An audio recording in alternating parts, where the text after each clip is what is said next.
প্রিয় দর্শক, আসসালামু আলাইকুম। গোয়েন্দা বাহিনী এবার একটি চাঞ্চল্যকর তথ্য দিয়েছে হাদি হত্যা নিয়ে।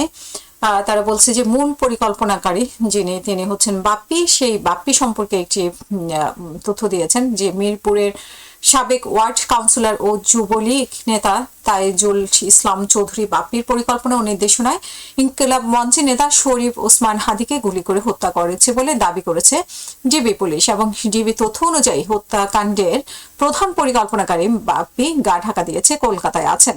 যদিও হাদির হত্যার সঙ্গে যুক্ত অন্যান্য আসামিরাও ভারতে অবস্থান করছে, এমন কোনো তথ্য ভারতীয় পক্ষ থেকে স্বীকার করেনি।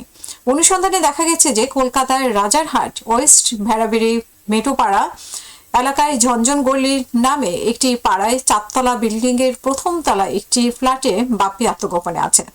তার সঙ্গে আরো 4জন থেকে 5জন আওয়ামী লীগ নেতাকর্মী রয়েছে, যাদের প্রত্যেকের বিরুদ্ধে একাধিক মামলা রয়েছে। স্থানীয়ভাবে জানা গেছে যে তারা বাংলাদেশ পুলিশের কর্মকর্তার পরিচয় ব্যবহার করছে এবং প্রায় 1 বছর ধরে ওই ঠিকানায় বসবাস করছে।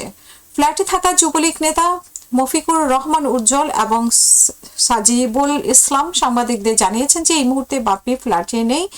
ডিবি সূত্র জানিয়েছে যে হত্যা শুটার ফয়সাল করিম ও সহযোগী আলমগীর হোসেনও ভারতে পালিয়ে আছে। অন্যদিকে আওয়ামী লীগের বিশ্বস্ত সূত্র বলছে বাপ্পি ইতিমধ্যেই ভারতের পুলিশের হাতে আটক রয়েছে, তবে স্থানীয় নারায়ণপুর থানায় পুলিশ তা অস্বীকার করেছে।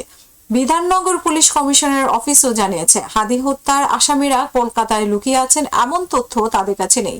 এই বিষয়ে ভারতের পররাষ্ট্র ও স্বরাষ্ট্র মন্ত্রণালয় অধীনে থাকা কারণে পুলিশ কর্মকর্তারা সংবাদ মাধ্যমের সামনে মন্তব্য করতে রাজি হননি।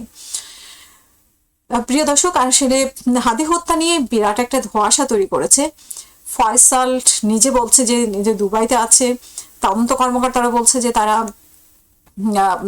মানে কলকাতায় আছে বা ভারতে আছে। কিন্তু অনেকেরই ধারণা যে যে ভিডিও বার্তা ফয়সাল দিয়েছে, 3টি ভিডিও বার্তা, সে ভিডিও বার্তায় আশেপাশে যে সাউন্ড বা সবকিছু মিলিয়ে, পরিবেশ সবকিছু মিলিয়ে অনেকের ধারণা যে সে বাংলাদেশে আছে। এবং ডিবি পুলিশ যে এগুলো নিয়ে ঘোরাচ্ছে, মানে ঘোরাতে ঘোরাতে একটা সময় পার করছে, সেটাও কিন্তু উড়িয়ে দেওয়ার মতো না। সো হাদি হত্যাকে মানে কোনোভাবে ধাপাচাপা দেওয়ার চেষ্টা হয়তো পুলিশ করছে, বা আসামিদেরকে এত স্পেসিফিক লোকেশন বলছে বাপ্পির, তাহলে ধরে আনা সম্ভব হচ্ছে না কেন, ভারতের কাছে চাওয়া হচ্ছে না কেন, এগুলো প্রশ্ন থেকেই যায়। আর মূল আসামি ফয়সালের এরকম সুনির্দিষ্ট লোকেশন কেন বের করতে পারছে না? সে ভিডিও বার্তা দিয়েছে, তারপরেও কেন লোকেশন বের করা যাচ্ছে না, এবং কোথা থেকে ভিডিওটা পোস্ট দিয়েছে সেটাও বা কেন জানা যাচ্ছে না, সেটা কিন্তু প্রশ্ন থেকেই যায়। তো সেই প্রশ্নের উত্তর আমরা চাই তারা গোয়েন্দা সংস্থায় দিবে।